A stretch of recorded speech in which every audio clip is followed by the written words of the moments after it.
त्याला हे घर पण नवीनच आम्ही घेतलं होतं. तर श्री नरसिंह सरस्वती स्वामींची मूर्ती होती अशी एवढी त्यावेळेला ते म्हणले. आणि त्यांचं तो शस्त्रक्रिया जी काय होती ती टळली, तो आजार बरा झाला. आणि आज म्हणले आम्ही इथं देणगी द्यायला आलो, इथे चेक आणलेला आहे, फक्त कुठल्या नावाने द्यायचा वगैरे ते सांगा.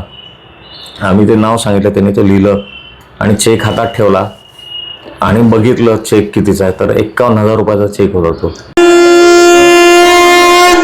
मग आम्हाला त्या सगळंच त्याच्यात भागून गेलं. मंदिराचं बांधकाम सगळं आपलं व्यवस्थित त्याच्यात पूर्ण झालं. ते एक एक गोष्टी करून घेतात महाराज, करून घेतात. ते श्रद्धा आणि निरपेक्ष वृत्तीने करत गेला ना आपण. आता सुरुवातीला म्हटलं ना, सेवेकरी कोणीच नव्हतं, हे सगळे लहान लहान मुलं. मी येईसोपर्यंत ती मुलं बिचारे सगळं झाडून बिडून ठेवायचे, रांगोळी वगैरे काढून, मुली रांगोळी काढून ठेवायच्या. मग आम्ही त्यांच्याकरता हस्तकला स्पर्धा भरव किंवा आणखीन वेगळ्या अशा कुठल्या स्पर्धा, जेणेकरून त्यांना प्रोत्साहन मिळेल स्वामी सेवेमध्ये. मग दर गुरुवारचं काय ते. मग त्यांना एकदा अंबरनाथला सगळ्यांना घेऊन गेलो, गाडी ठरवली, चला अंबरनाथला जाऊ म्हणून. तिथे अंबरनाथला जायला सप्ताहामध्ये ही सगळी लहान लहान मुलं, आम्ही असे सगळे 2-4 मोठी लोक असे आम्ही त्याला घेऊन गेलो होतो. त्यांना एक सहल म्हणून त्यांना आनंद. आणि आपल्याला तिथे अण्णांच्या बरोबर त्या सप्ताहामध्ये म्हणजे अण्णा भेटणं शक्यच नसतं, पण सांगता तरी आलं कमीत कमी असे सेवेकरी घेऊन. त्याला मी त्याच्यात सांगितलं होतं की पुण्यामधलं जे सुरू झालेलं केंद्र आहे तिथले सेवेकरी मी बरोबर आणलेले आहेत. आणि सेवेकरी आणलेत म्हटल्यानंतर सगळ्या मुलांना मी सांगितलं होतं की तुम्ही सगळ्यांनी उभं राहायचं. मोठा कार्यक्रम, मोठं मैदान भरलेलं होतं, पण त्या मैदानात सगळी लहान लहान मुलं उभे राहिली. तर अक्षरशः सगळ्यांनी टाळ्या वाजवल्या की हे सेवेकरी घेऊन सेवा करतायत इथं पुण्यामध्ये. असे हे प्रसंग. आणि मंदिर बांधकाम झाल्यानंतर आता एक कसं असतं की गुरु, आपण आत्ता बऱ्याचशा कल्पना मनामध्ये आहेत की आपण कसं वागायचं आणि कसं वागायला पाहिजे होतं, की त्याला काय चुकत गेलं हे आता जेव्हा बसतो मी कधी कधी तर समजतं. एक चूक म्हणतायला असेल की आम्हाला स्वामींची मूर्ती करायची होती. मंदिर छान बांधले, तुम्ही मंदिर खाली बघाल, संपूर्ण संगमरवरी मंदिर आहे, छान नक्षीदार, त्याला खांब वगैरे असं मस्त. अशा ह्याच्यात आपण स्वामींचा फोटो पेक्षा जर का मूर्ती ठेवली. आणि आम्ही एकदा पंढरपूरला गेलो असंच चौकशी करताना, पंढरपूरला छान मूर्ती बनवतात म्हणून समजलं. मग पंढरपूरला आम्ही गेलो. जो माझ्याकडे जो फोटो होता त्या फोटोप्रमाणेच एक फोटो बरोबर घेतला आणि असं मूर्ती आम्हाला घरून हवी वगैरे सगळं सांगितलं, पैसे दिले. 1-2-4 महिन्यांनी त्यांनी सांगितलं, मूर्ती तयार झाली. आम्ही परत गेलो, मूर्ती घेऊन आम्ही आलो इथे. आणि ही गोष्ट अण्णांना आम्ही नंतर सांगितली की असं आम्ही मूर्ती घडवून घेतली म्हणून. म्हणजे प्रत्येक गोष्ट विचारणारा मी, नेमकं हे कसं काय राहिलं हे मला काय कळलं अजूनही अशावर वाटतं. आणि मूर्ती प्रतिष्ठापना आपल्याला करायची असेल तर काय करावं लागेल वगैरे असं सगळं झाल्यानंतर अण्णा म्हणले मी एकदा मूर्ती बघीन आणि मग सांगेन काय ते. त्याप्रमाणे एकदा अण्णा आलं तर त्यांना दाखवलं असं मूर्ती आहे वगैरे, बघितलं त्याने. म्हणले ठीक आहे, मूर्त आपण नंतर बघू. आता ह्याच्यामध्ये जवळ 2 ते 3 वर्ष गेली. मुहूर्त नंतर बघू, दरवेळेला विचारलं की नाही अजून नाही असं करत करत. पण मग एकदा ते असंच बोलून गेले की मला असं वाटतं की ते मूर्ती बहुतेक बसणार नाही म्हणले ते तिथे. त्याच्यामध्ये स्वामींचं अस्तित्व म्हणा की अजून मला असं काही जाणवत नाही म्हणले ते. मला तिकडनं काही कुठला संकेत येत नाही म्हणले ते. आता प्रश्न आला, आपण एवढे त्याला खर्च, म्हणजे तू चूक कशी म्हणलं नाही का की आपल्याकडनं काय चूक झाली की गुरूंच्याकडनं परवानगी न घेता हे आपण आपले उद्योग केले. हा, मनामध्ये असं होतं की बाबा अण्णांना आपण एक आश्चर्यचकित करू म्हणा की असं सगळं करून आणलं किंवा मी काहीतरी करून दाखवलं असं ते मनात त्या आलं असेल. पण मग आता काय करायचं, तर ते म्हणले आपल्याकडं एक उर्दवणे म्हणून केंद्र आहे, त्या केंद्रामध्ये मूर्ती एक बसवलेली आहे. ती मूर्ती कशी आहे ती तुम्ही बघून या. ती मूर्ती भांडुपला एक कलाकार आहेत जंजीरकर म्हणून, त्यांच्याकडनं ती तयार केलेली आहे. तुम्ही त्यांच्याकडे जाऊन त्यांना सांगा आम्हाला अशी मूर्ती करायची, ती मूर्ती बघा म्हणले ती कशी येते. मग आम्ही उर्दवणे म्हणून ते केंद्र आहे ते रोह्यापाशीच आहे, ते जाऊन बघून आलो. जंजीरकरांच्याकडे गेलो आम्ही, म्हणजे मी त्याला एकटाच गेलो होतो. जंजीरकरांच्या घरी गेल्यानंतर सुरुवातीला ते घर शोधणं भांडुपला, ठाण्यातनं उतरून, ठाण्यातनं कोणी काय सांगेल तसं पुढं जात जात त्यांच्या घरी गेलो आम्ही, म्हणजे मी. आणि त्यांची जंजीरकरांची जी पत्नी होती त्यांना आम्ही नंतर त्यांना काकू म्हणायचो, पण त्या अशा दरवाजामध्ये असे उभे राहिला, कोण काय काम आहे वगैरे असं. 10 बाय 10ची त्यांची खोली दिसत होती बाहेरनं ती. तर म्हणलं नाही, मूर्तीचं काम आहे, मूर्ती बनवतात ना स्वामींची, आम्हाला मूर्ती करायची नाही. म्हणले आता आम्ही बंद केलं काम. ते काम बंद केलं म्हणलं तर कशा करता बंद केलं काय, तर ते म्हणले की नाही, त्यांना मध्ये त्रास झाला, म्हणजे अटॅक वगैरे आला होता आणि त्यांचं बायपास झाली. आता त्यांना डॉक्टरने सांगितलं काम करायचं नाही. तर मी आपलं म्हणलं मला अण्णांनी पाठवलं होतं म्हणून मी आलो म्हणलं, म्हणजे थोडंसं मला की अरे बाबा आपण बाहेर नाही आलं तर कमी कमी आतमध्ये घेऊन तरी काही विचारपूस करतील असं मला वाटलं होतं. ते मग अण्णांचं नाव ऐकल्यानंतर ते जंजीरकर स्वतः आतनं त्यांनी आवाज दिला, कोण आलंय बाहेर म्हणले. त्यांना आत तर बोलव म्हणले. आतमध्ये बोलवल्यानंतर आम्ही गेलो, मी गेलो आतमध्ये, त्यांना नमस्कार वगैरे केला आणि सांगितलं मला अण्णांनी पाठवलं होतं आणि स्वामींची मूर्ती जी उर्दवण्यात केलेली आहे तर तशी ती मूर्ती मला करायची आहे म्हणून. तर ते म्हणले की हे बघा तुमच्या समोरच मी आहे, मला आत्ताच दवाखान्यातनं घरी सोडले, काम तर करायचंच नाही 6 महिने कुठलंही. आणि हा जो किस्सा आहे हा आता आज मी तुमच्या समोर आहे तर कसं आहे म्हणले. तर दवाखान्यामध्ये डॉक्टरांनी सांगितलं होतं हे गेले, तुम्ही तुमच्या नातेवाईकांना बोलवा म्हणले. हे मी ऐकतोय सगळं, आमचे नातेवाईक सगळे रडारडी सुरू आहे आणि हे सगळे माझ्या कानावर सगळं ते गडबड पडती. मी होतो म्हणले पण माझे डोळे उघडत नव्हते किंवा डॉक्टरांना काही नाडी बघितली नाडी लागत नव्हती. पण मला सगळा गोंधळ समजत होता. आणि त्यावेळेला एक कोणीतरी शेजारच्या खोलीमध्ये कोणतरी स्पेशालिस्ट डॉक्टर आले तसं त्या यांनी सांगितलं, तर त्यांना बोलवलं वगैरे, तर ते येतील आणि बघतील आणि मग आपण काय ते म्हणे सांगू खरं आहे, म्हणजे जगण्याची आशा आहे का नाही वगैरे ते एकदा बघून सांगतील. तर ते डॉक्टर आले शेजारच्या खोलीतनं आणि त्यांनी माझ्या छातीमध्ये अशा 3 बुक्क्या मारल्या जोरजोरात. आणि तिसरी बुक्की जेव्हा मारत होते तर मला असं वाटलं की बहुतेक महाराज असते असं उंच कोणतरी दिसलं, जोरात त्यांनी बुक्की मारली माझ्या छातीमध्ये असं. आणि मी एकदम असं हडबडलो म्हणले मग त्यावेळेला. मग सगळ्या डॉक्टरांना हे झालं की नाही नाही आहेत, जिवंत आहेत आणि आपल्याला काहीतरी प्रतिसाद देतील, आता औषधोपचार सुरू करू. आणि अशा ह्याच्यातनं मी वाचलो म्हणले. पण मला डॉक्टरने सांगितलं काही काम करायचं नाही. तर म्हणलं ठीक आहे, बघू म्हणलं तुम्ही कधी ठीक व्हाल त्याला मी परत येईन. अंबरनाथला येऊन अण्णांना नाही सांगितलं. अण्णा म्हणले बरं ठीक आहे आता ते म्हणतात तसं बघू म्हणले काय असेल ते, त्यांच्याशी तुम्ही संपर्क ठेवा. मग मी आदनमधनं भांडुपला जात राहिलो आणि त्यांनी सांगितलं की बघू आपण म्हणले तुमचं काम करायला घेऊ असं मला वाटतंय म्हणले. तर म्हणलं मग किती पैसे वगैरे होतील, 1-1.5 लाख रुपये वगैरे होतील म्हणले, फार तर जास्ती पण होतील. आता त्याला 35,000 रुपये की 40,000 रुपये जेमते माझ्याकडे होते, म्हणजे कसंही करून 1.5 लाख उभं करायचं असेल तर वरती 1 लाख रुपये पाहिजेत. अधिक प्रतिष्ठापना करायची असेल त्याचा खर्च वेगळा वगैरे. मग परत आता असं होतं की आता अण्णांना सांगितल्याशिवाय काही करायचं नाही. तो एक धडा घेतला होता. मग परत अंबरनाथला येऊन सांगितलं अण्णांना असं आहे. ठीक आहे म्हणले, पुढच्याला जाल तर अगोदर माझ्याकडे या म्हणले, मग तिकडे जा. मग अंबरनाथला अगोदर गेलो. अण्णांना सांगितलं की मी आज एकदा भांडुपला जाऊन परत बघून येतो काय म्हणतात ते. ते म्हणले किती आपल्याला आकडा कितीपर्यंत मूर्ती हवी आहे. म्हणलं आपल्याकडं इतके पैसे 35,000 झाली तर चालेल. ठीक आहे म्हणलं, जा माझं नाव सांगा त्यांना आणि त्यांना सांगा एवढ्या पैशात करायचे म्हणून, कसं करायचं काय करायचं ते बघतील म्हणले ते. मग मी आपला गेलो. तिथे गेल्यानंतर चहा पाणी वगैरे झालं. मग म्हणले काय ठरवलं तुम्ही. म्हटलं नाही मूर्ती करायची आहे पण पैसा माझ्याकडे आता एवढेच पैसे आहेत. आणि मी सरळ सांगितलं की राहिलेले 10,000 रुपये वरती आहेत, तर ते आपल्याला मूर्ती प्रतिष्ठापना विधी किंवा मिरवणूक काय काढायची असेल मूर्तीची तर त्याला लागतील म्हणून ते 10,000 ठेवलेत. 35,000 रुपये मी तुम्हाला देऊ शकतो. तर त्यांनी पण असे एक सेकंद असा डोळे मिटले. ते म्हणले अण्णांनी सांगितलंय का असं. म्हटलं हो. वा. त्यावरून ठीक आहे दिली म्हणले. मला 1 रुपया पण देऊ नका आता तुम्ही वर, फक्त मला विचारायचं नाही काम कधी होणार म्हणून. म्हणलं नाही विचारणार, अजिबात नाही विचारणार, तुम्ही सांगाल त्याला द्या म्हटलं. आणि मी का कोण स्टॉक माझ्याकडे त्याला खिशामध्ये 5,000 रुपये घेऊन गेलो, म्हणजे असं मला पण वाटत होतं की बहुतेक आज काम होईल. 5,000 रुपये मी खिशात घेऊन गेलो. तर पटकन काढले पैसे त्यांच्या हातात ठेवले. म्हटलं ह्या काय म्हणतात आगाऊ रक्कम ही घ्या तुम्ही. ते म्हणले नाही पैसे मी आत्ता काय घेणार नाही बघून. नाही म्हणले हे ठेवा. आणि कुठली पावती बिवती असं काय नाही, त्याला लगेच ते ठेवलं, नमस्कार केला. तुम्ही जेव्हा सांगाल त्याला म्हटलं मी येईन, त्याशिवाय मी येणार नाही, मी तुम्हाला फोन पण करणार नाही. पण स्वामींनी त्यांच्याकडनं काम करून घेतलं. 2 महिन्यामध्ये त्यांचे एक 15 दिवसांनी 20 दिवसांनी फोन यायचा, काम इथपर्यंत झालंय, काम इथपर्यंत झालंय. जेव्हा पूर्ण तो एक ढाचा जो तयार झाला, इथपर्यंत सगळं झालेलं आहे, तुम्ही बघायला या आता. आम्ही बघायला गेलो. मी तिथे छान म्हणजे जो स्वामी बसल्यानंतर ते म्हणले की 7 फूट जर का स्वामींची उंची असेल 7.5 फूट, तर ते बसल्यानंतर किती उंच दिसतील त्याप्रमाणे त्यांनी ती उंची वगैरे सगळी घेतली होती. त्यांची पावलं अशी मोठी स्वामींची, हात मोठे, कान मोठे, असं सगळं व्यवस्थित. आणि ते म्हणले मी अक्कलकोटला गेलो नाही बरं अजून कधी म्हणले.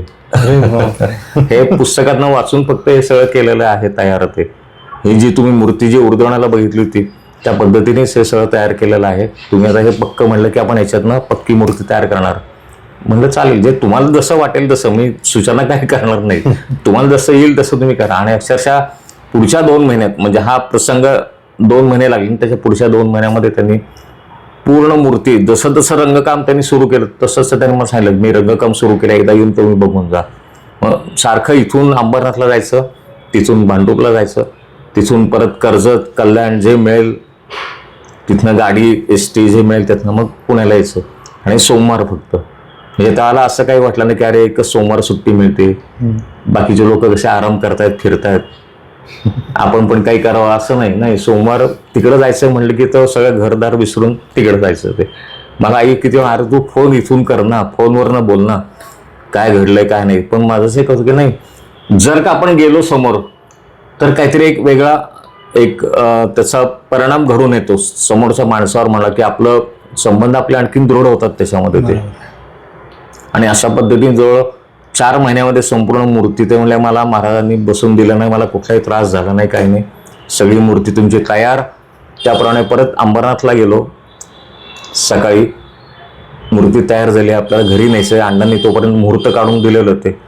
त्याच्या अगोदर 4 दिवस मूर्ती आपण आणायची ठरवून. आणि त्याला अण्णांनी सांगितलं की तुम्ही आत्ता आलात, लवकर आला, मी गेलो होतो मूर्ती घ्यायची म्हणून, पण आत्ता मूर्ती ताब्यात घ्यायची नाही म्हणले, आपल्याला 4च्या नंतर ताब्यात घ्या, दुपारी 4च्या नंतर. तर म्हणलं ठीक आहे. मग परत बाहेर कुठेतरी वेळ काढत आम्ही दुपारी 3:30 वाजता आम्ही त्यांच्याकडे गेलो. तिथे माझ्याबरोबर आंधळकर म्हणून माझे मित्र होते, डेक्कनच्या दुकानातले 2-3 लोक आणखीन बरोबर होती. आणि एक तो छोटा हत्ती म्हणतात नाही का, त्या प्रकारचं एक वाहन आम्ही इथून घेऊन गेलो होतो पुण्यातनंच. मागच्या बाजूने ते उघड होतं, नुसतं ते हौदा असतो असा तो टेम्पो सारखं ते. आणि म्हणजे 4च्या नंतर का ताब्यात घ्यायची, तर जेव्हा आम्ही तिथे पोचलो होतो आणि त्यांनी सांगितलं जंजीर करा की आता पूजा करा, आरती करा, म्हणजे महाराजांना विनंती करा तुम्हाला पुण्यामध्ये यायचंय, तिथं स्थापन व्हायचंय. असं कसं असं एक एक गोष्ट समजत जाते. पंढरपूरहून मूर्ती आणताना आम्ही असं काही केलं नव्हतं, एखादी वस्तू आपण आणतो ना तसं ते आणलं गेलं होतं. ती चूक त्याला लक्षात आली की आपण तिथं असं काही केलं नाही. मग की महाराजांना विनंती करायला पाहिजे की पुण्यात चला, तिथे स्थापना होणार आहे, ही विनंती, ही प्रार्थना करायची होती, हे आपण तिथे केलं नाही. म्हणजे एक एक गोष्टीत कसं प्रत्येक वेळचा गुरु तो वेगळा, त्या जंजीरकर गुरु समज की त्यांनी सूचना केली. मग आम्ही ते सगळं केलं, पेढे नेले होते आम्ही बरोबर, अर्थात नैवेद्यावर दाखवलं सगळं. आणि सगळं झाल्यानंतर आईचा फोन आला की पाऊस कितपत आहे.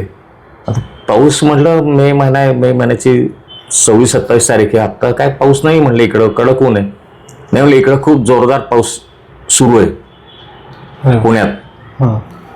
म्हणजे मग लक्षात आलं की जर का अण्णा नाही का म्हणले 4च्या नंतर तुम्ही मूर्ती घ्या म्हणून, ते का म्हणले होते की जर का आम्ही आत्ताच घेऊन निघालो असं आम्हाला वाटेत पाऊस लागला असं कुठेतरी, आमची तयारी ते काहीच नाही. मग जंजीरकरांना सांगितलं, मग ते म्हणले की ठीक आहे. मोठ्याच्या मोठा प्लास्टिकचा कागद त्यांनी काढला, त्याच्यात ते मूर्तीला सगळं हे करून, आणि आम्ही 6-7 लोकांनी आम्ही मूर्ती त्या गाडीमध्ये चढवली. आता प्रार्थना केलीच होती स्वामींना बरोबर चला म्हणून. तर म्हटलं महाराज काय पाऊस लागून देणार नाहीत, आणि अण्णांनी पण सांगितलं होतं 4च्या नंतर तुम्ही घ्या. म्हणजे याचा अर्थ काहीतरी अण्णांना माहितीच होतं की काय होणार आहे ते. आणि मग तसंच घडलं. रस्त्याने तर आम्हाला कुठेही पाऊस लागला नाही. पूर्ण पुण्यामध्ये रात्री 12 वाजता आम्ही इथे पोहोचलो. 8-10 लोकांनी आम्ही मूर्ती उचलून परत मंदिरात ठेवली. आणि पुढच्या आठवड्यातला मुहूर्त होता प्रतिष्ठापनेचा. कार्यक्रम जोरदार आखला सगळीकडे. परत कार्यक्रम पत्रिका, त्यांचे ते गुरुजी, होमाला कोण बसणार वगैरे सगळं. आणि अण्णांचा परत सतत संपर्क होताच, अण्णा कधी येणार काय वगैरे असं. ते मिरवणुकीचा मार्ग ठरला.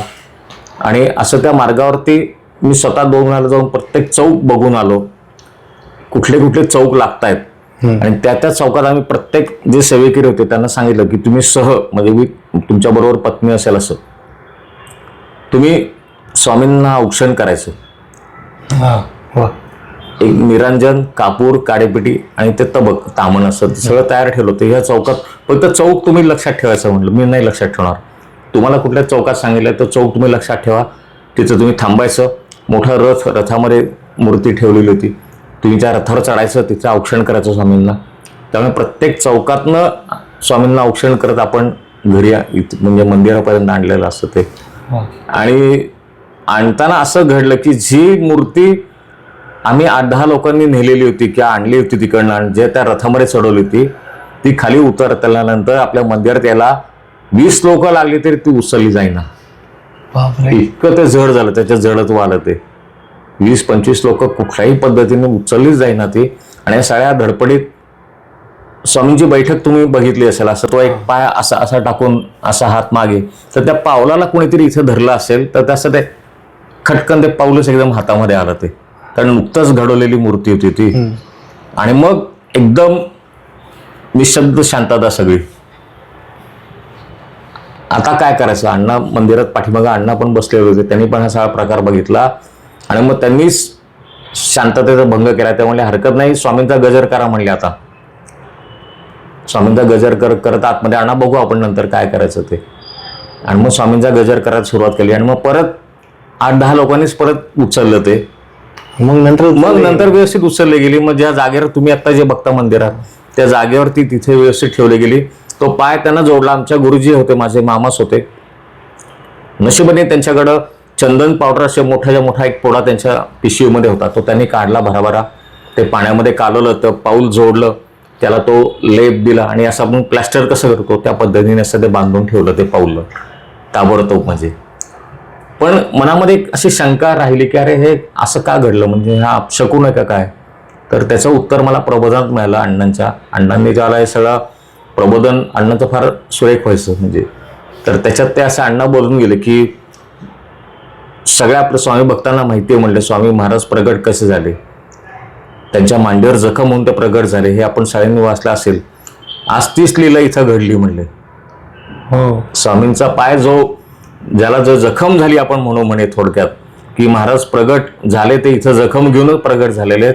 याचा अर्थ स्वामींचं अस्तित्व इथे आहे आणि येणाऱ्या भक्तांच्या कुठल्याही इच्छा असू देत महाराज इथं पूर्ण करणार. आणि 100% सत्य असं त्यांनी अगदी हातबीत वर करून सांगितलं त्यावेळेला. असं मोठ्या आवाजात वगैरे ते. म्हणजे मनात जी शंका आली अपशकुन झाला का काय, त्या अण्णांच्या त्या वाक्याने सगळं दूर झालं. आणि मग तो अस्तित्व आहे हे जाणवतच. म्हणजे प्रत्येक वेळेला कुठल्याही अशक्य गोष्टी इथे घडत गेल्या, जो भक्त मनापासून येतो, सेवा करतो, काही अडीअडचणी असतील त्या सगळ्या त्याच्या दूर होतात.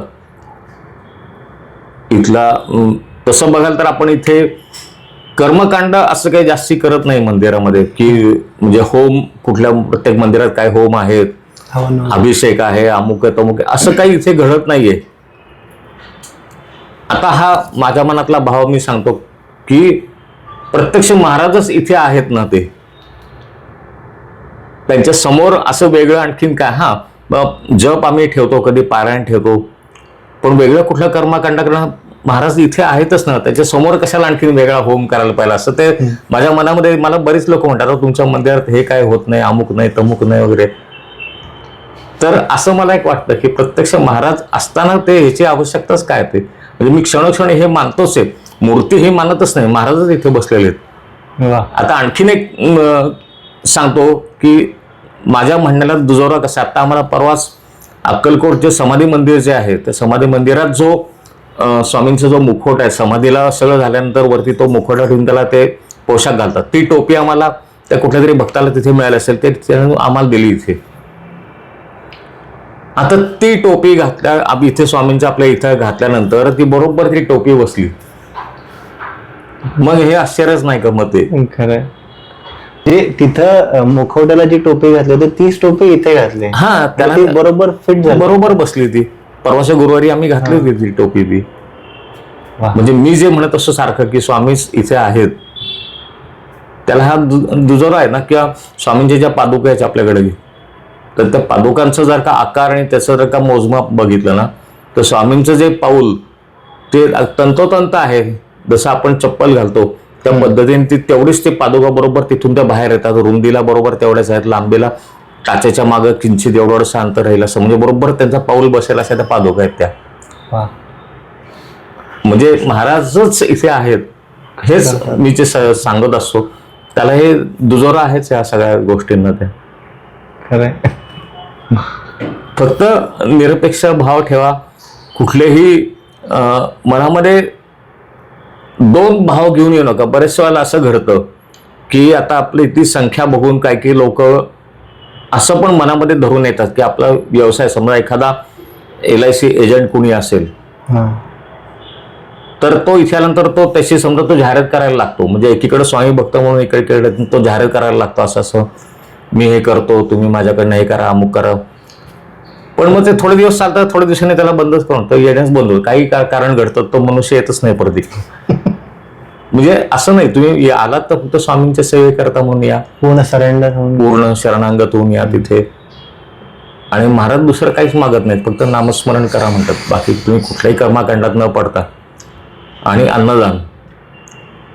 अन्नदान हा एक आणखीन भाग असा आहे की महाराज अक्कलकोटला पण बऱ्याच वेळा लोकांना सांगायचे की अमुक इतके ब्राह्मण जेवायला घाल, इतकं अमुक कर.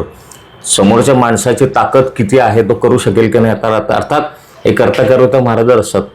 तो मनुष्य काय काळजीत पडायचा की अरे बाबा इतकं मी कसं जेवण कोणाला घालू, माझ्याकडे पैसे असेल. पण काही ना काहीतरी करून त्याला पैसे तिथे उभे राहायचे, त्याचा तो संकल्प पूर्ण व्हायचा. तो आपल्याकडं अन्नदान पूर्वी जे होतं ना, आरती झाल्यानंतर काहीतरी लोकांना हातावर द्यायला पाहिजे असं एक मनामध्ये होतं. तर थोडेसे पेढे म्हणा किंवा मग आपल्या जे महिला सेविकेरी होत्या, मग कोणी घरनं काहीतरी करून आणायचं, पोहे किंवा शिरा किंवा उपीट वगैरे असं थोडंसं द्रोणात ते द्यायला सुरुवात केली आपण. आणि मार्गशीर्ष महिना होता 2016 सालचं. तर पहिला गुरुवार म्हणून सगळ्या महिलांनी ठरवलं की आपण घरनं प्रत्येकाने काही ना काहीतरी करून आणू. त्यावेळेला संख्या आपली मर्यादित होती, 40 ते 50 भक्त उपस्थित असायचे. कोणी पोळ्या आणल्या, कोणी भाजी, कोणी काय चटणी वगैरे असं करून तो पहिला गुरुवार साजरा झाला. दुसऱ्या गुरुवारी एका भक्ताने सांगितलं की माझ्याकडनं मी सगळा प्रसाद देतो म्हणून. दुसरा गुरुवार झाला. परत तिसऱ्या गुरुवारी असंच महिलांनी काहीतरी करून आणलं. आणि एकच गुरुवार राहिला होता. तर मग आता सगळेजण म्हटले की 3 गुरुवार झालेच प्रसादाचे काही ना काहीतरी, म्हणजे पूर्ण जेवण असं.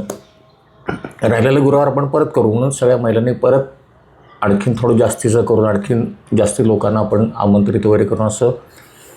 आणि मग त्या गुरुवारपासून, म्हणजे त्या महिन्यापासून म्हणा किंवा काय, असं एक दर गुरुवारी काही ना काहीतरी कोण ना कोणतरी आणत गेलं.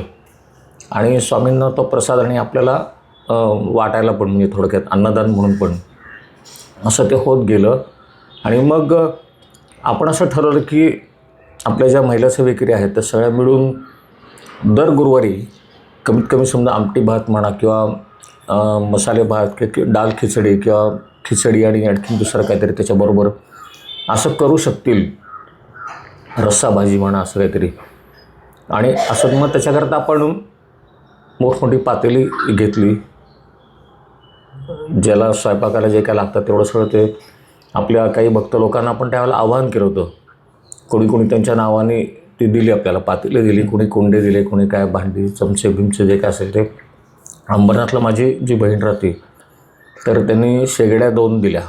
आणि त्यांची कमाल म्हणजे दुचाकीवरती अंबरनाथहून ते मेहुणे आमचे ते चालवत आहेत आणि ती पाठीमागं बसून तिने असं मांडीवर अशा त्या 2 शेगड्या, अशा मोठ्या शेगड्या त्या अशा धरून तिथून ते घेऊन आले इथपर्यंत. ते 2 शेगड्या, हो, मोठ्या आहेत अशा त्या, दोन्ही एकमेकाला जोडलेल्या आहेत अशा त्या. तर म्हणजे तिथपासून हळूहळू मग ते स्वयंपाक करायला पण सुरुवात झाली मग. आणि स्वामींची कृपा अशी की आपल्याला त्या क्षेत्रातली सेवेकरी मिळत गेले. विद्युत रोषणाचं म्हणा काम किंवा जे काय काम असेल, पूर्वी आपण बाहेरनं कोणतरी बोलून करायचो. तर आपले नांगरे साहेब त्यावेळेला आले 2014 का 15मध्ये असं, की ते जे काय व्यवस्था असेल ते सगळं ते बघतात आता. म्हणजे आपल्याला काही बघावं लागत नाही त्याच्यामध्ये. तसं हे स्वयंपाकाचं आपल्याकडे इथं जवळच बालाजी अपार्टमेंट आहे, तिथं शिंदे म्हणून राहायला आले, योगेश शिंदे. आणि त्यांचा केटरिंगचा व्यवसाय होता. तर 1-2 वेळेला मग असं म्हटलं की आपण त्यांच्याकडनं बनवून घेऊ आपण स्वयंपाक म्हणून. आणि स्वामी बघतात ते पण, त्यामुळे कुठलाही फायदा न बघता नाही, ते फक्त सेवा म्हणून त्यांनी त्याला ते स्वयंपाक बनवून दिला. आणि मग हळूहळू असं ठरत गेलं की चला आपण ह्यांच्याकडनंच करून घेऊ. तोपर्यंत 2017 साल उजाडलं होतं आणि परत 2017 साली मार्गशीर्ष महिना यायचा आला. त्याच्या अगोदर असं ठरलं की पाठीमागे आपल्याकडे एक कुलकर्णी म्हणून राहतात, त्यांची जागा होती थोडीशी अशी पडलेली वगैरे, पडीक म्हणतो आपण असं ते, तर ते दुरुस्त करून घेऊ आणि तिथे फरशी वगैरे चांगलं घालून त्याला कडेने ते ग्रीन हाऊस लावला होता, त्या पद्धतीने ते कापड हिरवं लावून छान अशा लाईटच्या माळावर असं सगळं लावून ते अन्नछत्र असं म्हणून ते तयार केलं आपलं, की इथून पुढचा जो प्रसाद तिथे भक्त लोक तिथे बसून घेतील. आणि योगायोगाने अण्णांना विचारलं तर अण्णा पण म्हणले मी येतो म्हणून. अण्णा परिस्थिती त्यांचं थोडंसं आजारपण त्यांना सुरुवात झाली होती ती, तर त्यामुळे पुण्यामध्ये येणं थोडंसं कमी झालं होतं त्यांचं. पण ह्या कार्यक्रमाकरता ते येतो म्हणले. संध्याकाळी अण्णा येतं म्हणलं की म्हणलं ना वातावरण सगळं बदलून जायचं लगेच, म्हणजे गर्दी आपोआप वाढलेली असते. आणि स्वामींची कृपा किंवा एक चमत्कारच म्हणता येईल असा, की साधारण 100-125 भक्त लोक आम्ही जे नेहमी दर गुरुवारी असतात, अन्नछत्राचं अधिकृत उद्घाटन म्हणजे आरती आपली गुरुवारची झाली, त्याला असं व्यवस्थित ते फीत वगैरे असं बांधून अण्णांच्याकडनं ते सगळं त्याचं उद्घाटन केलं अन्नछत्राचं. आणि जे भक्त लोक प्रसादाला सुरुवात झाली तिथे पंक्ती बसायला, जवळ 200 ते 225 भक्त त्या दिवशी झाले. म्हणजे त्या गुरुवारी कुठून आले भक्त, कुठून लोक आली काय माहिती नाही, पण म्हणतात ना की स्वामींची कृपा किंवा तो चमत्कार की तो स्वयंपाकही पुरला सगळा. आणि आपलं जे उद्दिष्ट होतं की जास्तीत जास्त अन्नदान इथून व्हावं, ते पहिल्याच गुरुवारी सफल झालं ते. आणि स्वामींच्या कृपेने त्या गुरुवारपासून कोण ना कोणतरी अन्नदाते मिळत गेले, ते आस्थागायत. आज 2025 म्हणजे या मार्गशीर्ष महिन्यामध्ये आपल्याला 8 वर्ष पूर्ण झाली. सगळे गुरुवार कोण ना कोणतरी असं काय कळा वाटतं महिन्यातले 2 गुरुवार रिकामे आहेत, कोण येणार, कसं करायचं, का मंडळाकडनं आपण खर्च करायचा वगैरे असं ते विचारायचं. नेमका कोण ना कोणतरी येतात असे 2 भक्त की आम्हाला महाप्रसाद करायचा आहे वगैरे असं करून, की ते पुढचे गुरुवार लगेच त्याच्यात नोंदणी होऊन जाते त्यांची. पण ती म्हणजे असं होतच नाही की आता गुरुवार रिकामा गेला किंवा काय. ही सगळी स्वामींचीच कृपा आहे. आणि जो मनामध्ये हेतू धरला होता की इथं अन्नदान व्हावं म्हणून, तर तो त्यांच्या स्वामींच्या कृपेने आणि अण्णांच्या आशीर्वादाने तो आत्तापर्यंत सफल झालेला आहे. आणि हा उपक्रम सुरूच आहे अजूनसुद्धा. अजूनही आपल्याकडे पुढच्या 1-2 महिन्यापर्यंत त्याची नोंदणी केलेली असते अगोदर. आपले जोशी काका जे आहेत ते सगळं याच्यामध्ये लक्ष घालतात. ते जो कोणी अन्नदाता आहे त्याचं ते नाव, नंबर, त्याचा परिचय थोडक्यात उतरून घेतात.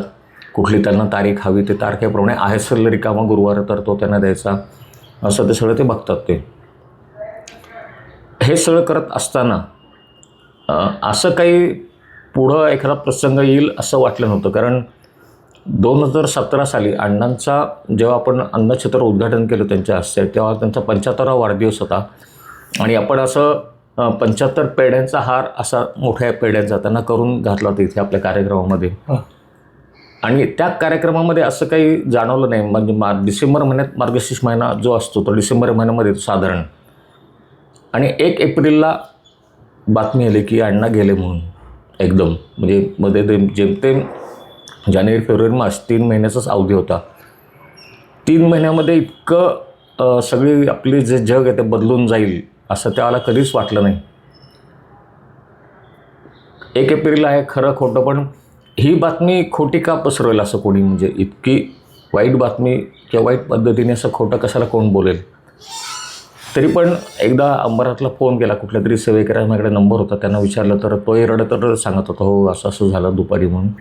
म्हणजे अचानकच त्यांना काय म्हणता येईल की हार्ट अरेस्ट असं काहीतरी म्हणतात, की तो जागेवरच मनुष्य जातो. एखाद्यास अण्णांना ते माहिती असावं, त्याने त्यांच्या 1-2 सेवेकरांना दुपारी घरी बोलवलं होतं. जे लोक नोकरीला म्हणजे कामाला गेली होती त्यांना त्यांनी घरी बोलवलं की तुम्ही माझ्याकडं घरी या, माझं काम आहे म्हणून. म्हणजे काहीतरी अण्णांना पण संकेत मिळाले असावेत.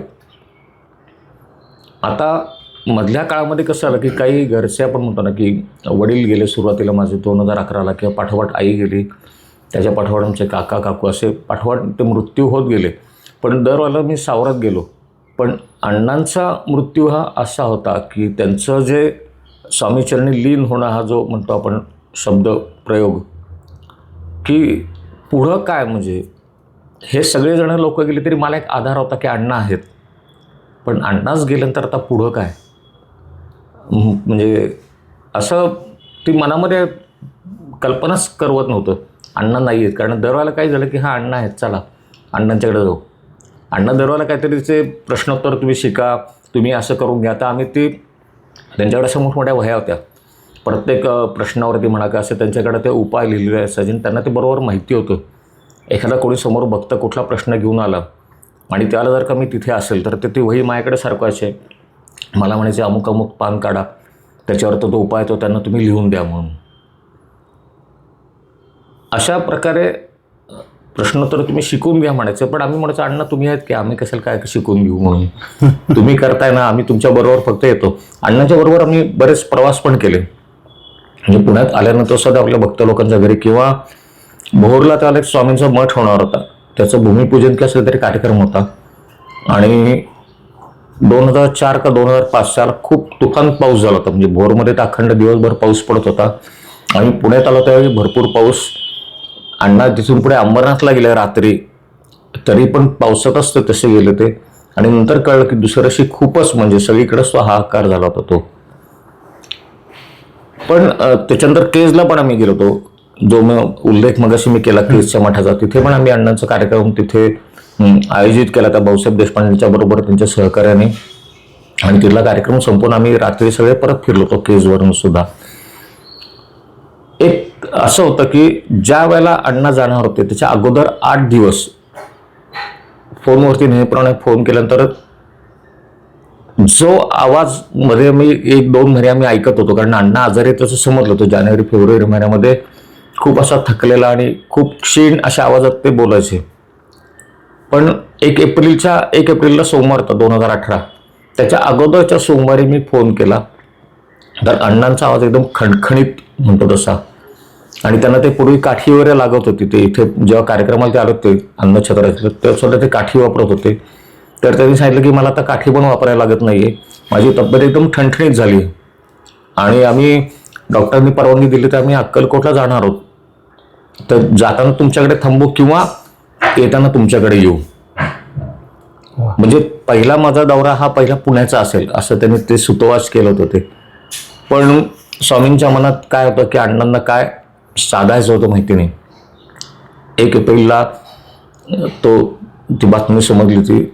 आणि मग ती मनामध्ये अशी सल राहिली की अरे अजून जो अण्णांच्या डोक्यात जो विचार होता पुण्यामध्ये यावं म्हणून, जाताना अक्कलकोटला जाताना काय येताना ते थांबणार होते ते.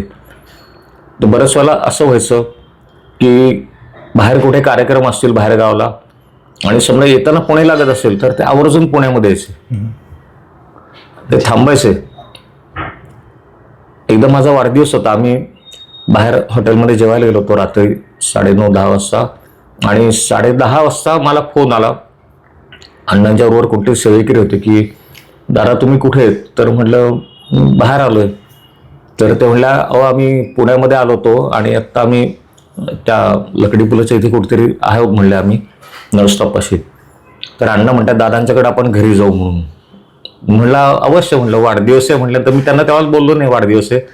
मी तिथलं जे होतं जेवण कसं बसं संपवलं, बाकीच्या आमच्या घरच्या मंडळीनं सांगितलं असं अण्णा येत आहेत, मी पुढे जातो, तुमचं तुम्ही पाठीमागनं या नंतर.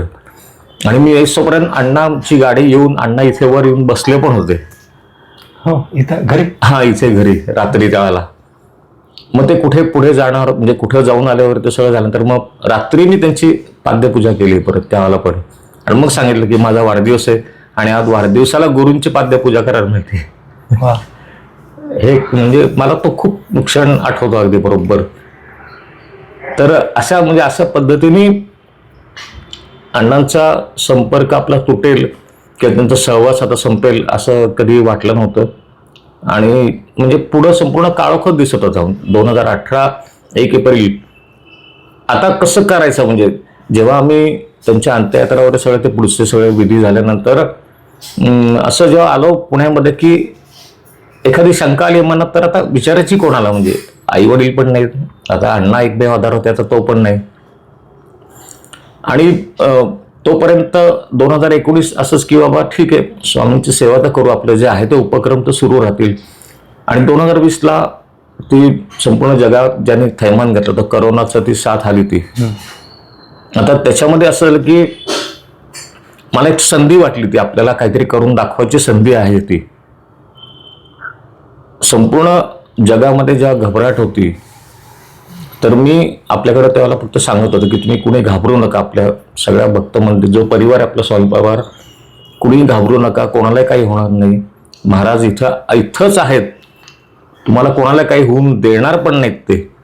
आणि जर का कदाचित कोणाचं नुकसान झालं असेल, आता कोणाचे नोकरी धंदे गेले होते समजा, किंवा व्यवसायात काही तोटा झाला होता, तुम्ही हे सांगा महाराजांना असं असं होतंय म्हणून, तुमचं ते कुठे ना कुठेतरी नक्की भरून येईल. आणि अक्षरशः करोनाच्या नंतर काही लोकांना नवीन नोकऱ्या लागल्या, चांगल्या पगाराच्या लागल्या, ज्यांचे व्यवसायामध्ये बुडाले होते त्याच्यात त्यांना आणखीन पुढे चांगले फायदे झाले. आणि जो त्यांचं नुकसान झालं होतं ते भरून निघालंच त्यांचं ते. आणि मी स्वामींना पण हे करत होतो की मग मला पण तुम्ही काही होऊन देऊ नका. मलाही झाला होता मध्ये थोडासा ताप बीप आला होता, पण मी जर का म्हटलं मी एवढा पक्क्या विश्वासाने मी सांगतोय तुम्हाला सगळ्या लोकांना की असं काही नाही येतं, तुम्ही घाबरू नका, तर स्वामींना म्हटलं की मग तुम्ही मला असं आडवं करू नका, मला तुम्ही उभंच ठेवा, मला हे सगळं काम करायचं, सगळ्या लोकांच्या मनातली भीती घालवायची. आम्ही देऊळ मी कधी बंद म्हणून असं केलं नाही. दर गुरुवारचं जे नित्य उपक्रम होते मी स्वतः खाली जायचो, आरती करायची तिथे. आणि आजूबाजूला आपले विद्यार्थी राहतात बरेचसे, तर तो नैवेद्याचा ताट त्याच्याबरोबर थोडाफार प्रसाद आणखीन काहीतरी तो त्यांना वाटायचो. म्हणजे आपलं खंड कुठेच पडला नाही, आरती होत होती, अन्नदान पण होत होतं. भले ते 4 विद्यार्थी 5 विद्यार्थी ते काय असतील ते घेऊन जात असतील. आणि मी स्वतः बाहेर मी फिरत होतो, जे अडीअडचणीत जी लोक आहेत, बरीचशी अशी लोक होती की एक छोटंसं उदाहरण सांगतो की मला एक म्हाताऱ्या आजी डेक्कनला दिसल्या, त्यावेळेला माझ्याकडे 10 रुपये आहेत, पण मला खायलाच काय मिळत नाहीये. म्हणजे जवळ पैसे आहेत 10 रुपये, पण उघडं कुठलंच दुकानं काही नाही. तर मग मी पटकन त्याला किराणा माल एक तासभर वगैरे असं काहीतरी परवानगी होती, मग मी तिथून पटकन त्यांना एक चिवड्याचं पाकिट, एक बिस्किटाचा पुडा वगैरे सगळं आणून दिलं. आणि माझ्या डोक्यात आलं की हे असं कितीतरी लोक असतील. बरोबर. मग आम्ही ठरवलं की आपण किराणा मालाचंच एक जे लागतं साधारण गहू, तांदूळ, साखर, तेल, मीठ, एक 6-7 पदार्थ असेल तसं एक 2-2 किलोचं किट म्हणजे असेल ती मोठी बॅगमध्ये.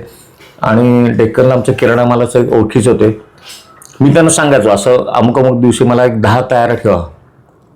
मग ते सगळं व्यवस्थित भरून तयार व्हायचे. आम्ही ते 10 उचलायची, इथे मंदिरापाशी यायचं योग्य व्यक्तीला, कारण वाटप होतंय म्हटलं की रांग लागते, ज्याला गरज नाही तो पण येऊन उभा राहतो. तसं नाही, आम्ही योग्य व्यक्तींना. मग मी तुम्हाला मी सांगेन की तुमच्याकडचे मोलकिरणी असेल तर त्यांना पाठवा कोणाला तरी. तर तुम्हाला कोणी माहितीये का, कोण गरीब, कोणाला गरजू आहेत, त्यांना लागणारे हे तुम्हाला माहितीये का, हे घ्या, हे 2 तुमच्याकडे ठेवा, तुम्ही त्यांना घेऊन द्या. अशा पद्धतीने आपण कार्य केलं. आणि त्यावेळेला म्हणजे निसर्ग कसा कोपला होता की म्हणतात निसर्ग चक्रीवादळच बहुतेक त्याचं नाव होतं, निसर्ग. त्यांनी कोकण पट्टी जी आहे मी म्हणलं ती रोहा ते पासून पुढे महाडपर्यंत इतकं सगळीकडे थैमान घातलं होतं. त्याच्यामध्ये आपले जे स्वामींचे मठ होते अण्णांनी उभे केलेले, तर त्यांनाही बरंचसं नुकसान झालं. श्रीवर्धनला एक जोशी काका, दीपक जोशी म्हणून त्यांचा एक खूप म्हणजे खूप मोठ्या जागेमध्ये तो स्वामींचा मठ आहे. अनेक प्रकारची तिथे झाडं वगैरे लावली होती, पण ते पण सगळं त्याच्यात उद्ध्वस्त झालं होतं. तर मग आपण असं आपल्या सगळ्या भक्तांना आवाहन केलं. आता इथे पण स्वामींची कृपा कशी की आपल्याला रोख मदत करायची. आता लोकांच्या नोकऱ्या नाहीत, कोणाचे पगार नाहीत नोकरी असून, पण त्यावेळेला सुद्धा आपल्याकडं जवळजवळ 50-60 हजार रुपये जमले त्या ह्याच्यात. अशा ह्याच्यामध्ये भक्तांना आवाहन करून त्याची सुरुवात नांगरेंनी केली. नांगरेंनी 1000 रुपये दिले. आपल्याकडे हल्ल्याळ होते, त्यांनी 1000, मी 1000, 3000 आम्ही पहिली सुरुवात केली. आणि मग ते पुढे पैसे ते त्याच्यात जमत गेले ते पैसे. आणि ते पैसे आपण त्या कोकणातल्या मठामध्ये तिथले एक कोण प्रमुख सेवेकरी होते त्यांच्याकडे ते दिले. तुम्ही तसं ते वाटप करा, कोणाकोणाचं नुकसान झालं ते. आम्ही काही तिकडे आता येऊ शकत नाही म्हणलं. आणि ते जोशी काकांचा जो मठ आहे श्रीवर्धनला, त्यांना आपण इथून डीडी करून पाठवलं 25,000 रुपयाचा. म्हणजे 75,000 रुपयाजवळ ती मदत त्यांना आपण त्या काळात तशी केली, रोख स्वरूपातली. मग कोणाला शिवणकाम काही करतात सेवेकरी, त्यांच्याकडनं आपण मास्क बनवून घेतले. अच्छा. त्यांना पण काहीतरी थोडंसं उत्पन्न जे तुम्ही असेल, जो दर असेल तुमचा तो तुम्ही सांगा, त्याप्रमाणे आपण ते मास्क त्यांच्याकडनं बनवून घेतले. आणि आश्चर्य म्हणजे त्यांना ते काम मिळाल्यानंतर आणखीन पुढं थोडी थोडी त्यांना कामं मिळत गेली ती. म्हणजे चालना द्यायचं काम आपल्याकडनं होत गेलं फक्त ते. अशा पद्धतीने बरंचसं वाटप म्हणजे किराणा माल वगैरे असं सगळं म्हणून 1-1.5 लाखाच्या पुढं ते एक वाटप झालं आपलं ते. आणि हे करता करता म्हणजे जो गुरुसेवक किंवा स्वामी सेवक जे आपण म्हणत होतो ना, तिथून गुरुपदी बसण्याची ती वेळ आली ती जी मला नको वाटत होती. म्हणजे 2021 सालची गुरुपौर्णिमा आपले जे सेवेकरी आहेत म्हणजे वैशालीताई नाडगौड आहेत किंवा हल्ल्याळ काका, इतर अजित मेंगे आहेत, ह्या सगळ्या लोकांचं असं चाललं होतं की आपण दादांना या गुरुपदी बसवायचं या गुरुपौर्णिमेला. एक सण महिनाभर अगोदर त्यांचा हा प्रस्ताव ठेवला. तर आता मनामध्ये कसं, अण्णा एकच गुरु म्हणजे बाकी कोणी नाही. म्हणजे मी बऱ्याच ठिकाणी पण जायचो लोकांच्याकडं. डोंबिवलीला पण मी माझ्या बहिणीबरोबर गेलो होतो, चुलत बहिणीबरोबर, की तिथे कोणतरी महाराज आहेत ते बरंचसं भविष्य वगैरे असं काहीतरी सांगतात वगैरे. तर मी तिथपर्यंत गेलो होतो तिच्याबरोबर. मी त्यांच्या घरी म्हणजे आतमध्ये मी गेलो नाही. तिला म्हणलं तुला काय विचारायचं तू विचारू नये, मी बाहेर थांबीन म्हणून. आणि ही गोष्ट मी अण्णांना पण सांगितलं. तर अण्णा म्हणले का नाही गेले तुम्ही, तिथं जाऊन बघायचं ना काय सांगतात ते. म्हणलं कशाला, आम्ही तुमचेच चरण धरलेले आहेत, आम्ही कुठं जाणारच नाही म्हणलं. ते तुम्ही काय सांगा नाही तर नका सांगू आम्हाला काही. इतका ठाम विश्वास की अण्णा एकच गुरु, बाकी नाहीच कोणी. म्हणजे मी कधी असं कोणाला नमस्कार पटकन केला असं पण नाही व्हायचं. म्हणजे काय कोणाच ठोकते, जी मनात जे स्थान होतं ना अण्णांचं ते अण्णाच, की तिथं त्या जागेवर दुसरं कोणी नाही. मध्ये मध्ये असे काही प्रस्ताव आले होते मंदिरामध्ये की इथं कोणीतरी येऊन ते ज्योतिषी बसतील, येऊन 2 तास बसतील, ते पत्रिका बघतील, असं करतील तसं करतील. पण मी कुठल्याला नकार दिला की नाही, हे सगळं काम अण्णांचं होतं. अण्णा प्रश्नोत्तर वगैरे सगळं अण्णा करायचे. ते दुसरं कोणी येऊन इथं काही करावं असं नाही म्हटलं, कोणाला परवानगी. हां, येऊन तुम्ही सेवा करा फक्त, बाकी हे दुसरा कुठला उद्योग करू नका, त्याला परवानगी नाही म्हणलं अशी ती. त्याप्रमाणे मी सांगितलं नाही होणार आहे म्हणून, मला काय जमत नाही. तर खूप गळ की त्यांना असं वाटतं की शाळा कॉलेजमध्ये कसं एक मुख्याध्यापक असतात किंवा कुठलाही म्हणजे सरकारी कचेरीत जरी गेले तरी साहेब असतात, त्या दृष्टीने हे आपलं मंदिर एक आहे. हा जो परिवार आहे स्वामी परिवार, एक प्रमुख म्हणून गुरुपूजन कधी असतं की त्या संस्थेचा जो कोणी प्रमुख असेल त्याचा तो आदर व्यक्त करण्याचा दिवस.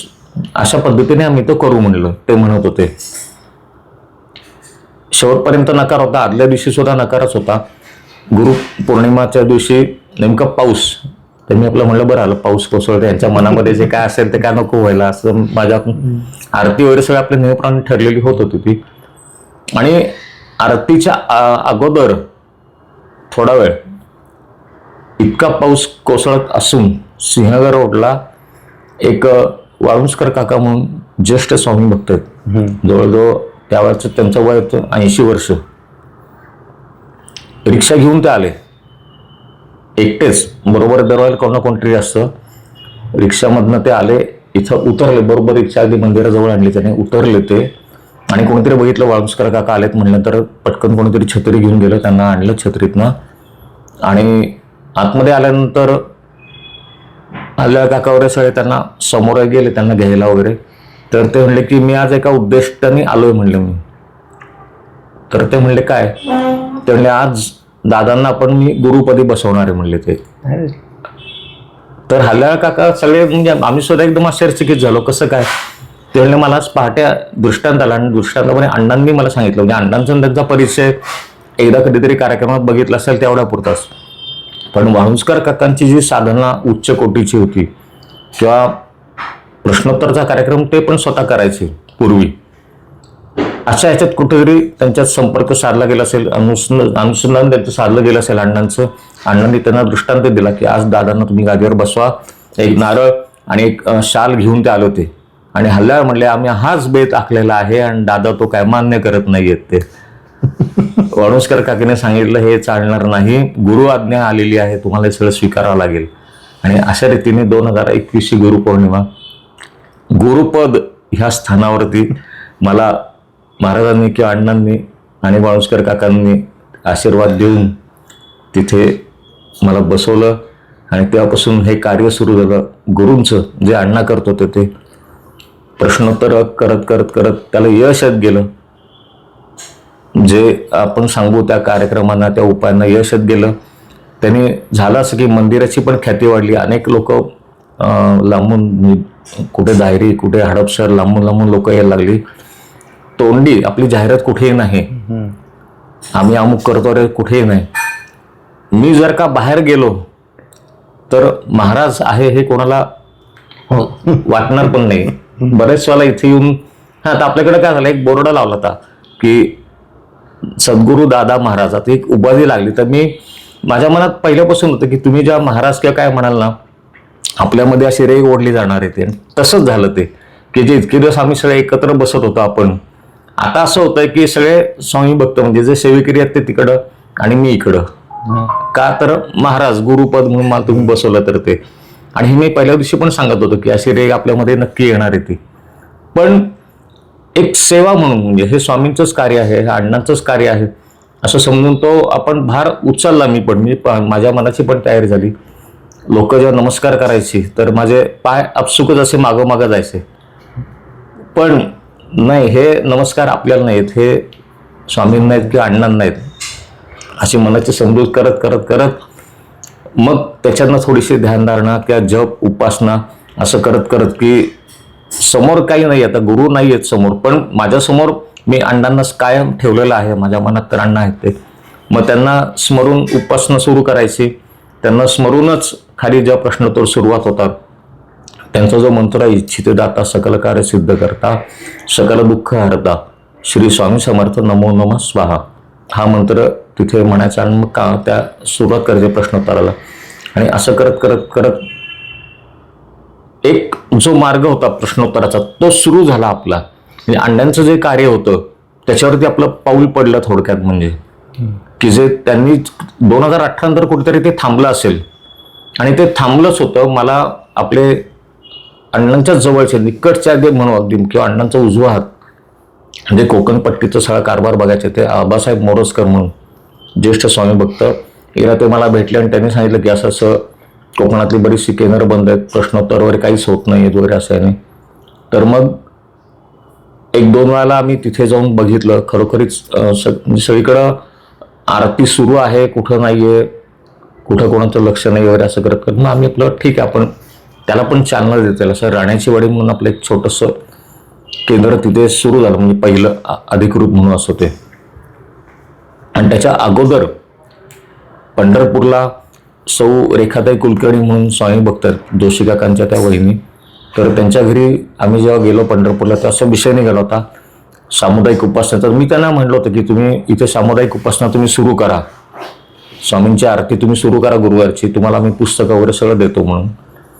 आणि त्या म्हणल्या की ह्याचीच मी वाट बघत होते की माझ्या मनात खूप होतं सामुदायिक उपासना सुरू करायची, स्वामींची आरती. पण मला कोणीतरी असं मोठ्या माणसाने सांगणं आवश्यक होतं, कोणीतरी अधिकारी पुरुषाने सांगणं आवश्यक होतं, म्हणून मी इतके वर्ष थांबले होते. आणि लगेचच ती सेवा, ते पण मार्गशीर्ष महिना होता, 3 वर्षापूर्वीची गोष्ट असेल ती पण तिथे सुरू झाली. त्याच्या पाठोपाठ आपलं शिवापूरला आपलेच स्वामी भक्त आहेत ते पुरंदरे म्हणून परिवार सगळा, तो त्यांचं मोठं विठ्ठल मंदिर आहे, त्यांच्याकडे एकदा असा प्रस्ताव ठेवला होता तर त्यांनी लगेच तो मान्य केला. त्यांच्याकडे रविवारची तिथे सुरू झाली आरती, खडकीला आपलं सुरू झालं. म्हणजे जे कार्य अण्णा करत होते जागोजागी स्वामी सेवा सुरू व्हावी किंवा स्वामी नावाचा जो प्रसार व्हावा असं त्यांच्या मनात जे होतं ते.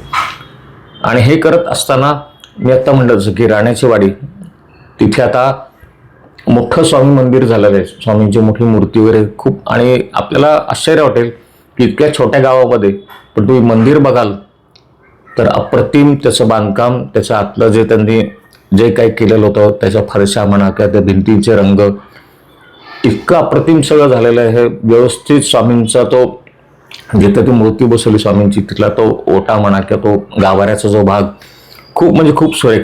आणि आता तिथं बरीचशी लोक बाहेर गावून जेव्हा आपला हा भाग असा जो प्रसारित होतो, मग मी बऱ्याचशा भागातून आपलं सांगितलं होतं, तर आता बरेचसे तिथं पर्यटक म्हणा जे मुरुडला जातात, मुरुडला जायचा रस्ता तोच आहे. म्हणजे इंदापूर तिथून आतमध्ये तळा म्हणून गाव आहे, ते तळ्यातनं पुढे मुरुडला जायचं तर त्या रस्त्यावरतीच हे राण्याची वाडी म्हणून छोटंसं अगदी गाव आहे ते.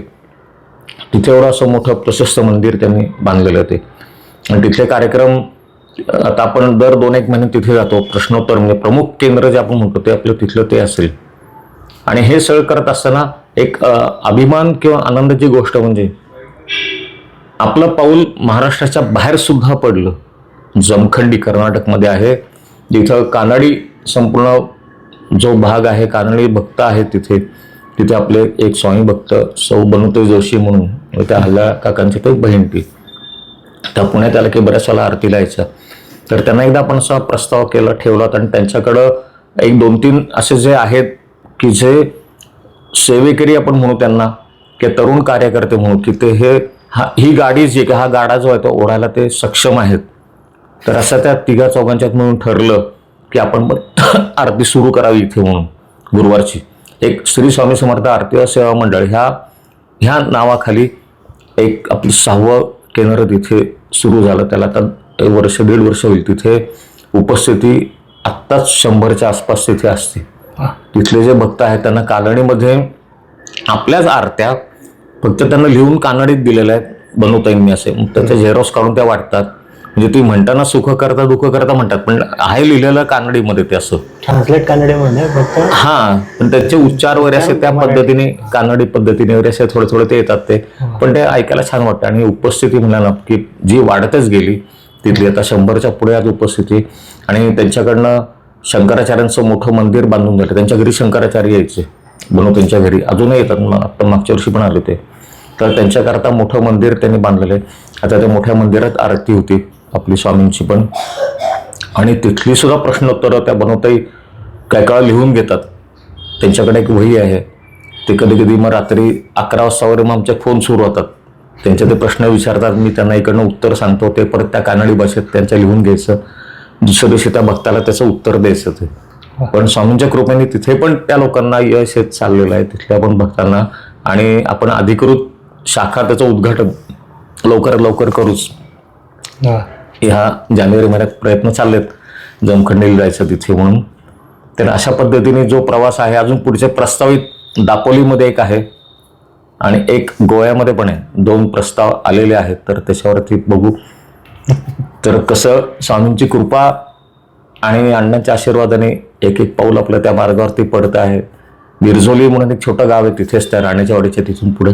तिथे पण आत्ता सुरू झालेलं आहे. तिथे एक 30 ते 35 लोक आता स्वामी भक्त तिथे आरतीला उपस्थित असतात.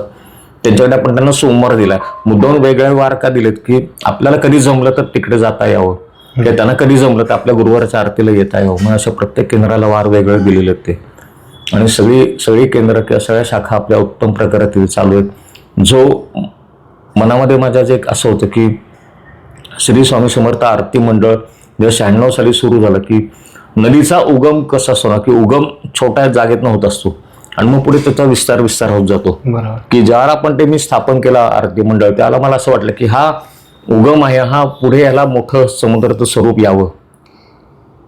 आणि त्याच्याकरता फक्त सेवा, कुठली दुसरी अपेक्षा काहीच नाही. प्रश्नोत्तर करताना आपण कधी कोणाकडनं 1 रुपया सुद्धा घेत नाही. गुरुवारी आमच्या अण्णांनी पण कधी घेतला नाही. अतिशय साधी राहणी त्यांची पण होती. कधी कोणाला मागितलेच नाहीत. कोणी ठेवले तरी त्यांना सांगायचे की नाही, इथं तुम्ही काही ठेवू नका, कुठली वस्तू वगैरे काही इथं करू नका. इतका निरपेक्ष भाव त्यांचा होता तो. आम्ही त्यांना बळबळ काय काला शाल घे, कुठं काय घेतं ते काढून ते परत काय कधी इथे ठेवून जायचे, किंवा कधी माझ्याच परत गळ्यात घालायचे, राहू दे तुमच्याकडेच म्हणून. मग आम्ही हट्टाने त्यांना काय ना काहीतरी शेवटी द्यायचोच, नाही हे राहू दे म्हणून असं ते. तर इतकी. आणि मग तेच आपण पण ठेवलं ना मंदिरामध्ये. जेव्हा मला बरेचसे लोक विचारतात किती पैसे द्यायचे, किंवा मला फोन जेव्हा येतो आम्हाला प्रश्न विचारायचे आहेत, चार्जेस काय आहेत, तर मी सांगतो नाही, मी सांगेन ती सेवा फक्त करा आणि काम झालं की सांगायला आहे, फक्त तेवढेच चार्जेस आहेत. कारण तुमचं काम झालं तर मला पण खूप बरं वाटतं. हा, आणि रोज असा आनंद मिळतोच. कोणतरी फोन येतात किंवा कोणतरी भेटायला येतच. ज्याला नोकरी नसते त्याला नोकरी लागलेली असते, ज्याला अपत्य नसतं त्याला अपत्य झालेलं, असं काही ना काहीतरी ऐकायला येतं. मग तेच माझे चार्जेस आपण म्हणू.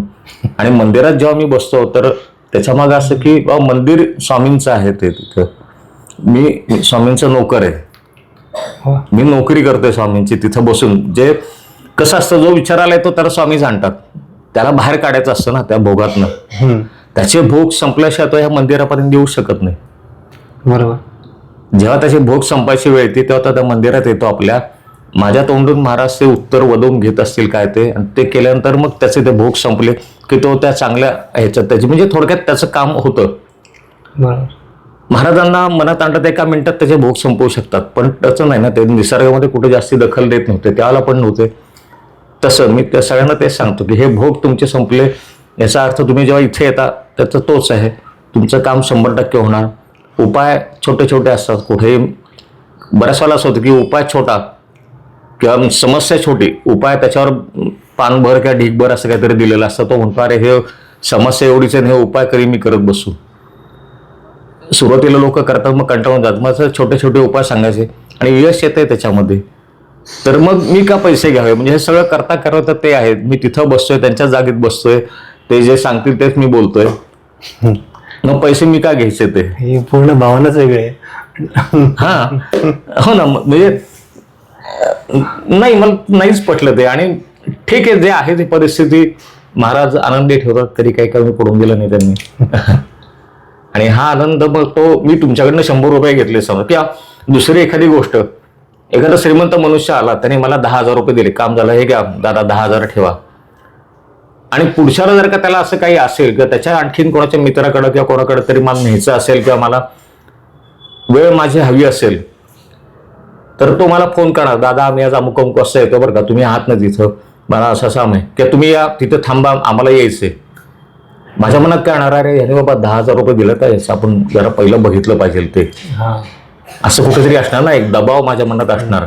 तो कन्स्ट्रेंट देऊन जातो तुमच्यामध्ये. हा, की तो दरवेळेला समजा त्याने असं भरपूर काहीतरी आणून दिलं, आता 5,000 घ्या, म्हणजे श्रीमंत मनुष्य, त्याला काही वाटत नसेल, पण ते पैसे घेतले मग मला पुढच्याला तो आला तर मला असं वाटेल ना की अरे बाबा हा येतो, मग ह्याला पहिला जो आपण म्हणतो ना काय म्हणतात अग्रक्रम, रेफरन्स थोडक्यात, की 4 लोक बसलेत पण तो आला तर त्याला पहिलं घ्या, असं काहीतरी होऊ शकेल. ते त्यापेक्षा नकोच, ते 1 रुपया पण नको कोणाचा, या इथं बसा, जे सांगेल ते फक्त सेवा करा, काम झालं की सांगा, एवढंच. मग तो जो सांगतो काम झाल्यानंतर त्याच्या चेहऱ्यावरचा आनंद तो कुठे मोजताच येत नाही. तो कुठल्या पैशात मोजता येत नाही, कुठल्या भावनेत मोजता येत नाही. ते म्हणजे अक्षरशः लोकांच्या डोळ्यातनं पाणी येतं काय कळ, कुठल्या अवघड परिस्थितीतनं महाराष्ट्रांना बाहेर काढतात. मग ते बघून असं वाटतं की हा आपलं मार्ग आपला बरोबर. आणि मग स्वामींना आणि यांना अण्णांना तीच प्रार्थना की नाही आता हे म्हणजे बरोबरच आहे, आपलं चाललंय बरोबरच आहे, आता फक्त इकडे इकडे कुठे नव्हता आहे त्या ह्याच्यातनं बरोबर आपलं सगळं जो विस्तार फक्त व्हावा त्याच्यामध्ये, कुठल्याही प्रकारच्या ह्या पैशाच्या प्रलोभनात कुठं पडू नये हे स्वामींना प्रार्थना आहे. आणि माझ्या मनात जसं होतं की नदीचा उगम ते समुद्र, तर विस्तारच चाललेला आहे, बघू समुद्र आपल्याला कधी येईल ते. श्री स्वामी समर्थ. श्री स्वामी समर्थ. आज या व्हिडिओमध्ये एवढंच. भेटू एका नव्या व्हिडिओमध्ये. धन्यवाद. श्री स्वामी समर्थ.